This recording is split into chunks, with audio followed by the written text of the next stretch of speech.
মানুষ বড়ই স্বার্থপর রে, বড়ই স্বার্থপর। বুকের মাঝে জায়গা দিলে যতন কইরা ভাঙ্গে রে অন্তর।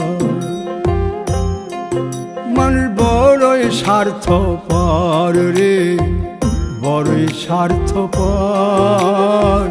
বুকের মাঝে জায়গা দিলে যতন কইরা ভাঙ্গে রে অন্তর। অচিনা এক জংলা পাখি যতন কইরা বুকে রাখছি, বুকের পাজর ভাঙ্গা সে যে সাজায় অন্যের ঘর রে, সাজায় অন্যের ঘর। মানুষ বড়ই স্বার্থপর রে, বড়ই স্বার্থপর। বুকের